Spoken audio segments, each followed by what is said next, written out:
Away from that now, Governor Abba Yusuf has signed the Kano State Emirate Council Establishment Bill 2024 into law. The legislation passed by the State House of Assembly aims to bridge the gap between the grassroots and the government while sustaining the rich cultural values and norms of the people. The new law establishes second-class Emirates Councils in Rano, Gaya and Karaye, each responsible for specific local government areas. Governor Yusuf said the Rano Emirates consist of Rano, Kibia and Bunkure local government areas. Gaya Emirates consist of Gaya, Al-Basu and Ajingi local government areas, while Karaye Emirates consists of Karaye and Rogo local government areas. According to the governor, these councils will have powers to advise the Emir of Kano on matters related to the maintenance of public order and boundary disputes within their jurisdictions. Now joining us on the news is Mohammed Abdullahi, a public affairs analyst. Mohammed, good afternoon to you. All right, Mohammed, I believe that you might be muted. If you can unmute your device. Yeah, good afternoon. My pleasure. Good. Thank you very much, Mohammed. Now, Governor Abba Yusuf has recently signed the Kano State Emirate Council Establishment Bill 2024 into law. This creates second-class Emirate councils in Rano, Gaya and also Karaye. So, given the historic and cultural significance of these new councils, how do you see this affecting the traditional power dynamics in Kano State? Thank you. I think it's simple. In my own opinion, I think the current administration is also running from what happened.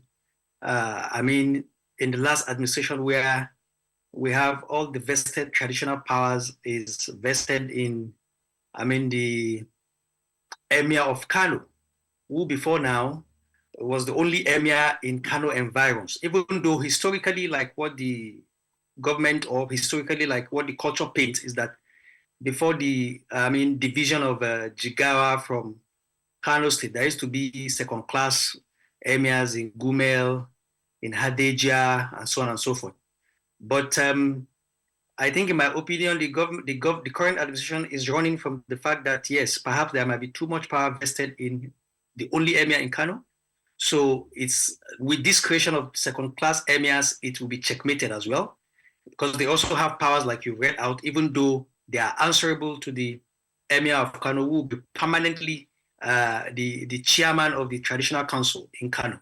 But again, in bringing to, in terms of culture, to the downtrodden and nearness to members of, citizens in Kano, yes.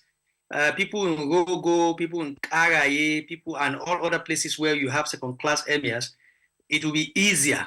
Traditional councilship and so on and so forth will be easier accessible to them compared to when they have to travel to the cosmopolitan area, in Kano to seek the councillorship of the Emir of Kano. Yeah, so it's quite advantageous. But again, like the administration keeps saying, the current administration keeps saying, why they established this is the fact that historically, like I mentioned earlier, yes, there is one Emir of Kano, but there's also sub-emirs who have been there before the division of Kano. Jigawa was taken out of Kano. So hopefully it will resolve the crisis. Hopefully, again, Kano citizens will have more access to traditional councillorship and so on and so forth. So let's talk about these, as it is, lieutenant emirs. We saw what happened between Adebayo and also El Rufai, where people were either for or against either or the other. Now, when it comes to these second-class emirs, are we perhaps also sure whether these emirs have the same tenets as the emir himself, which would be Sanusi Lamido? Yes, it's very clear. The law is very, very clear, even though it's still a bit vague as well in terms of, those people that perhaps in terms of succession, for instance, the new law is not clear what the succession line will be. Perhaps it will be just direct appointment from the governor, like we saw yesterday or early this morning, and so on and so forth. Because in terms of the Emir of Kano himself, there is the kingmaker's seat. and put forward some names to the governor before appointment. But in this new case, for instance, now, perhaps there will be amendment to the law. I'm very sure about that, But to answer your question clearly, these second-class emirs are answerable totally to the Emir of Kano. That's what the law says. Yes, whatsoever the thought is, their thought process is, their jurisdiction and every other thing, they have to take into cognizance what the Emir of Kano, he is the chief, he's like the CNC. So they dare not, go against his decision and so on and so forth. So yes, I see it will be very difficult for crisis to arise because it is clearly there that they are second-class emirs.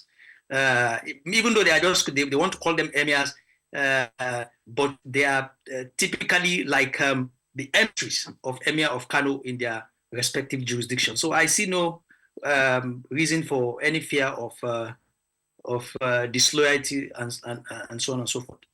No, hoping that the word Lieutenant Emir would catch on soon. But the establishment of these second-class emirates now, it's come amid plenty of legal disputes over the jurisdiction of the state government in chieftaincy issues. How do you think that this new law will impact these court matters, and what are the potential legal implications therein? Yeah, to start with, I think 3 or 4 days ago, even the Kano High Court has ruled that the deposed emirs remain deposed, and the governor is actually in charge, and even the new law establishing this new emirate, and in fact, the new law, the old law that was repealed and the new law passed in to bring back Sanusi Lamido Sanusi is affirmed. So, and we all know in Nigeria, everything traditional council is vested in the state government. Yeah. So I think it's just a clear pathway. And perhaps the new administration of the NNPP in Kano is putting everything in place to make sure that, there is no loopholes for opposition and other parties to cash in upon. I understand also that perhaps the camp of the deposed Emir Ado Bayero will want to go further. Perhaps maybe to the appeal court or even to the Supreme Court. But like I said earlier, with the affirmation of the Kano State High Court and, the fact that, yes, the governor and the administration is in order, I think the court actions has been put in place. But hopefully, not hopefully, but I'm sure with what we've been hearing that the other camp will also take the case further. So it behoves on the Nigerian judiciary, the court to do the right thing. So I don't think I want to comment on what the court might do or not. Okay, then.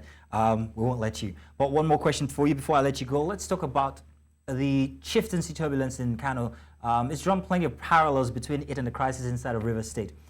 How would you compare the recent developments in Kano with that of Rivers State, the political issues in Rivers State, particularly in terms of governance, public response, and the role of traditional institutions, since we see here that tradition is being stripped away and instead politics being given the upper hand when it comes to decisions in terms of making these decisions that are supposed to be cultural? Yes, even though there is a bit of similarity, but it's actually distinct, what is happening between the two states. Distinct in the fact that, in Kano is more of a fact that the new administration on ground is actually, I would say, almost 80 to 90% in charge, if not 100%. But in Rivers State, is not the case. The governor there is really not in charge. He's actually fighting the members of the House of Assembly. He's had his godfather, former Governor Wike, also on his neck, so it's quite challenging. So he's like, in the middle. He's had, people to fight, and then he's had supporters, perhaps even in the traditional rulers. There are people who support him and people who are not. We've seen that he's stripped some people of their, headship in terms of holding the traditional council in Rivers State. But the case is quite different in Kano. Like I said, to at least 80 to 90%, if not more, the new government is in charge, and that's why it's quite different, the scenario. So yes, there are similarities, but again, I think what is important, in my own opinion, is that we give traditional, rulers a lot more role to play in our nation. We've just allowed them to become toys in the hands of politicians, particularly the state governors, who can do and undo.